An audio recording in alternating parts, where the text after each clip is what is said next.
Hello दोस्तों, आज के इस वीडियो में आप देखेंगे बालाजी पब्लिकेशन बुक के एक्सरसाइज 3.2 के क्वेश्चन नंबर 16 के पार्ट थर्ड का सोल्यूशन। बहुत ही इंटरेस्टिंग क्वेश्चन है। पार्ट 1 और पार्ट 2 के सोल्यूशन ऑलरेडी आपको प्रोवाइड करा दिए गए हैं। अगर आपने अभी तक नहीं देखा तो डिस्क्रिप्शन में लिंक मिल जाएगा भैया, जाकर आप उन वीडियोज़ को भी देख सकते हैं। ठीक है, बहुत ही इंटरेस्टिंग क्वेश्चन है। बहुत ही थोड़ा कैलकुलेशन इसमें ज़्यादा है, लेकिन बहुत ही ईजी मेथड से मैं आपको समझाने की पूरी कोशिश करूँगा। बस आपको वीडियो को पेशेंस रखकर एंड तक देखना होगा। और हाँ, शुरू के 2-4 मिनट आपके लिए बहुत ही ज़्यादा इंपॉर्टेंट और यूजफुल होंगे, क्योंकि सारी कैलकुलेशन आपको मैं यहीं पे समझाऊंगा और सारा ट्रिक आपको करने का ये समझा दूंगा। ठीक है, ध्यान से सुनिएगा। ये जो आपको क्वेश्चन दिया गया है सिंप्लीफाई, ठीक है, 15/4√3 - 3√2 प्लस 29/6√3 प्लस 5√2। ऐसे क्वेश्चन को सॉल्व करने के दो तरीके। पहला तरीका होता है कि आप इसको क्रॉस मल्टीप्लाई करके सॉल्व कर लीजिए। दूसरा तरीका ये होता है कि आप पहले इनके डिनोमिनेटर को अलग अलग रेशनलाइज कर लीजिए। जैसे इसके डिनोमिनेटर को रेशनलाइज कर लीजिए और इस फ्रैक्शन के भी डिनोमिनेटर को रेशनलाइज कर लीजिए। ये प्रोसेस करने के बाद फिर सिंप्लीफाई करिए। इससे क्या होता है, कैलकुलेशन थोड़ा सा इजी हो जाता है। ठीक है, तो मैं इसी मेथड से करने वाला हूँ, लेकिन कैसे होगा इसको आपको देखना कर समझना पड़ेगा। ठीक है, चलिए शुरू करते हैं।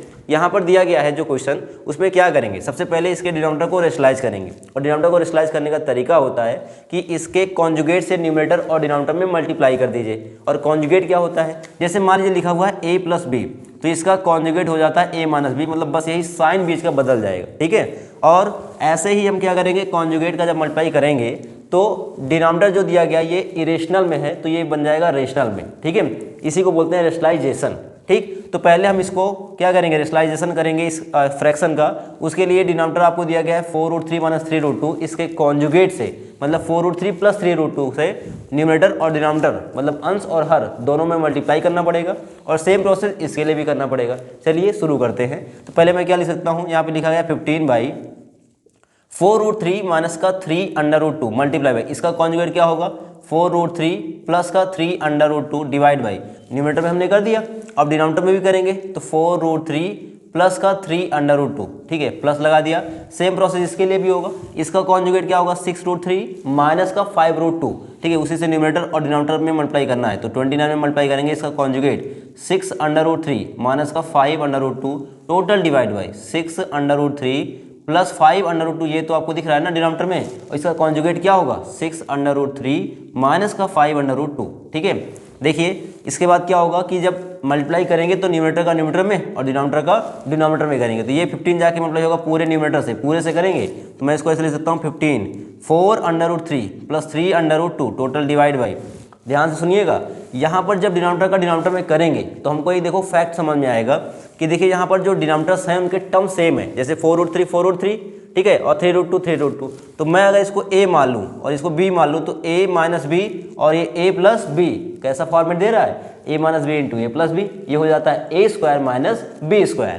तो यहाँ पर आइडेंटिटी में लिख दे रहा हूँ, ठीक है, a + b multiplied by a - b, और ये होता है a² - b²। इसी आइडेंटिटी का मैं यूज़ करने चल रहा हूँ। ठीक है, मतलब जो दोनों के फर्स्ट टर्म थे उसका स्क्वायर लिखा, माइनस लगा दिया, दोनों का सेकेंड टर्म था उसका स्क्वायर कर दिया। ठीक है, तो यहाँ पर देखिए दोनों का फर्स्ट टर्म क्या है 4√3 है, तो मैं लिख सकता हूँ 4√3 का स्क्वायर माइनस का 3√2 का होल स्क्वायर प्लस।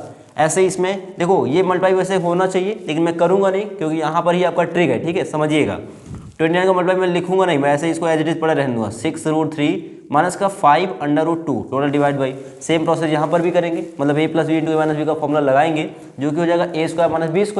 और यहाँ पर a है 6√3, तो लिखेंगे 6√3 का स्क्वायर माइनस का 5√2 का होल स्क्वायर। ठीक है, ध्यान से सुनिएगा, इसको आप ओपन मत कर दीजिए, अगर ओपन कर दिए तो कैलकुलेशन आपके लिए टफ हो जाएगी, फिर आप जानिएगा। इसको एज इट इज पड़ा रहने दीजिए, मैं नीचे को सिंप्लीफाई करूंगा। ठीक है, क्योंकि 15 का मल्टीप्लाई जब करेंगे 4√3 प्लस 3√2 से डिवाइड बाई। ध्यान समझिए, यहाँ पर देखिए 4√3 का स्क्वायर दिया गया, इसका मतलब ये है कि 4 का स्क्वायर मल्टीप्लाइड बाई √3 का स्क्वायर। क्यों, क्योंकि 4 और √3 के बीच में कोई साइन नहीं दिख रहा है, ये दोनों प्रोडक्ट में माने जाते हैं, मल्टीप्लाई में माने जाते हैं। ठीक है, नो डाउट। तो 4 का स्क्वायर करिए कितना आएगा 16, और √3 का स्क्वायर करेंगे तो सिर्फ 3 बचेगा, माइनस 3 का स्क्वायर होगा 9 और √2 का स्क्वायर क्या होगा 2 होगा, तो ऐसे मैंने लिख दिया। प्लस 29 मल्टीप्लाई बाई 6√3 माइनस का 5√2 टोटल डिवाइड बाई 6 का स्क्वायर कितना होता है 36 इंटू √3 का स्क्वायर 3 माइनस 5 का स्क्वायर 25 और √2 का स्क्वायर 2 होता है। ठीक है, अब ध्यान समझिए, यहाँ पर 15 4 multiplied by √3 plus 3√2 total divide by 16 3 जा 48 माइनस का 9 2 जा 18 प्लस 29 6√3 माइनस का 5√2 टोटल डिवाइड बाई 6 3 18 हो गया, मतलब 3 3 9 और 1 10 108 माइनस 25 टू जो होता है 50, सेपरेट कर दीजिएगा।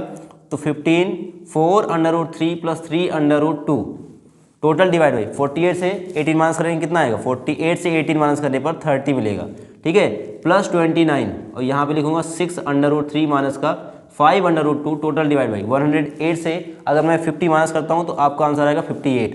यहीं पर आपका कॉन्सेप्ट देखो पकड़ने चल रहा हूँ। देखो 15 से काटेंगे 2 बार में कट जाएगा, 29 से काटेंगे 2 बार में कट जाएगा, 29 2 होता है 58। क्लियर, बहुत ही इजी कैलकुलेशन हो गई हमारे पास। अब देखिए दोनों के डिनोमिनेटर में 2 बच रहा है, मतलब डिनोमिनेटर आपके सेम आ गए, ठीक। तो जब डिनोमिनेटर सेम हो जाते हैं तो आप कैसे सॉल्व करते हो, समझिए। यहाँ पर देखिए 4√3 प्लस 3√2 बचेगा, 4√3 प्लस 3√2 और डिनोमिनेटर में क्या मिलेगा, 2 मिलेगा। और ऐसे ही प्लस लगा कर देखो 6√3 माइनस 5√2 बचा, तो प्लस 6√3 माइनस का 5√2 डिवाइड बाई 2। अब डिनोमिनेटर सेम है तो मैं सेम डिनोमिनेटर को ऐसे लिख देता हूँ और न्यूमरेटर तुम्हारे एज इट इज लिखे जाएंगे, मतलब ये एज इट इज उतरेगा यहाँ पे 4√3 प्लस का 3√2 प्लस ये आएगा 6√3 माइनस का 5√2। ध्यान से सुनिए मेरे बच्चों, क्योंकि यहाँ पर देखिए अब जो यहाँ पर √3 वाले टर्म्स हैं ये लाइक टर्म्स माने जाते हैं, इनको हम ऐड या सब्ट्रैक्ट कर सकते हैं। तो देखो 4√3 है, मतलब 4 टाइम √3 6 टाइम √3, तो 4 6 कितना हो गया, 10 टाइम √3 हो गया, 10√3 इसको लिख सकते हैं। और ये प्लस और ये माइनस में सेपरेट हो जाएगा, लेकिन आप देख रहे हैं बड़ा नंबर माइनस में, लार्जर नंबर माइनस में, आंसर माइनस में आएगा, घटने के बाद सेपरेट होगा लेकिन आंसर माइनस में देगा। तो 5 से 3 जाएगा तो 2√2 आएगा आंसर, ठीक है, डिवाइड बाई 2 हो गया। अब दोनों में देखो 10 और 2 दोनों का एक फैक्टर 2 कॉमन मिल सकता है, तो 2 कॉमन कर लिया, 2 के टेबल में 10 5 बार में आएगा तो बचेगा 5√3, 2 के टेबल में 2 1 बार में आएगा तो सिर्फ लिख दो √2, ठीक है, डिवाइड बाई 2, 2 से 2 कट गया, बचेगा क्या 5√3 माइनस √2, यही क्या है आपका आंसर है, ठीक है। मैच कर लीजिए इसके बाद, ठीक है, इसको समझ लीजिए अच्छे से, स्क्रीनशॉट चलिए देखिए भाई इसका पार्ट 4 आखिरी पार्ट है, ये दिया गया है √5 प्लस √3 टोटल डिवाइड बाई √80, ठीक है, प्लस √48 माइनस का √45 माइनस का √27।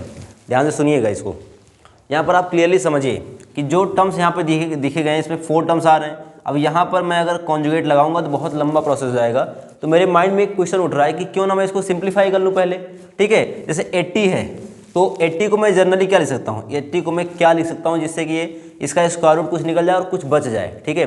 ध्यान समझिएगा, 80 कैन बी रिटन, 80 को मैं क्या लिख सकता हूँ अगर फैक्टराइज करूँगा भी तो 2 के टेबल में कितनी बार में आएगा, 40 बार में, फिर 2 के टेबल में 20 बार में आएगा, फिर 2 के टेबल में 10 बार में आएगा, फिर 2 के टेबल में ये 5 बार में आएगा, ठीक है। तो देखो यहाँ पर 2 का पेयर बन गया, इससे एक 2 बाहर निकाल सकते हैं, इस 2 का पेयर बना, इससे भी एक 2 बाहर निकाल सकते हैं, इन दोनों 2 का हम क्या कर देते हैं, मल्टीप्लाई कर देते हैं, समझ आ रहा है ना।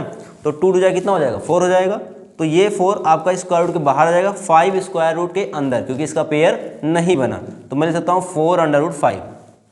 कोई दिक्कत, यहाँ पे देखिए 16 4 जा, वैसे 48 ऐसे होता है, नहीं 16 4 जा नहीं कर सकते हम, इधर देखो 16 3 जा हो सकता है, 16 3 जा 48 होता है, और 16 का स्क्वायर रूट देखो, इसको मैं ऐसे लिख सकता हूँ अंडर रूट के अंदर 16 × 3 48 को, ठीक है, और 16 का स्क्वायर रूट क्या आएगा, 4 आ जाएगा, 4 आ जाएगा, तो मैं लिख दूंगा 4, और क्योंकि 3 का स्क्वायर रूट नहीं निकल सकता तो मैंने इसको स्क्वायर रूट के अंदर लिख दिया, ठीक है। ऐसे आ गया ये 49 45, तो 45 को लिख सकता हूँ मैं क्या 9 × 5 स्क्वायर रूट के अंदर, तो 9 का स्क्वायर रूट कितना आ जाएगा, 3 आ जाएगा, और ये लिख दिया हमने 5 स्क्वायर रूट के अंदर।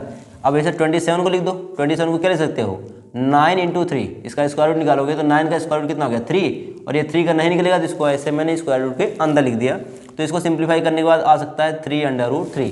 क्लियर, ये तो हमारे सॉल्व करने के तरीके हो गए। अब देखो इसमें हमें क्या दिख रहा है कि ये और ये लाइक टर्म्स है, मतलब रूट के अंदर जब नंबर सेम होते हैं उनको लाइक टर्म्स बोल सकते हो आप।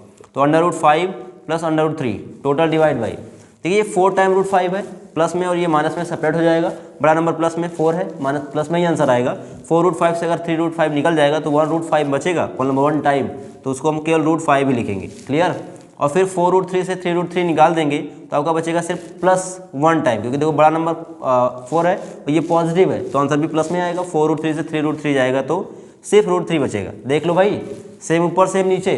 अब इसको हमने क्या कर दिया, कैंसिल, एक बार में कट जाएगा तो हमारा आंसर क्या आ गया 1 आ गया। ठीक है, समझ में आया। अगर पसंद आ गया तो मुस्कुराइए और एक लाइक कर दीजिएगा। चैनल सब्सक्राइब नहीं किए सब्सक्राइब कर लीजिए, सपोर्ट करिए चैनल को और अपने दोस्तों को भी वीडियो शेयर करिए जिससे वो भी इसका प्रॉफिट ले सके। ठीक है, अगर आपको वीडियोस पसंद आ रहे हो तो ठीक है, ऐसे ही विजिट करते रहिए। मिलते हैं नेक्स्ट वीडियो में, तब तक के लिए बाय बाय।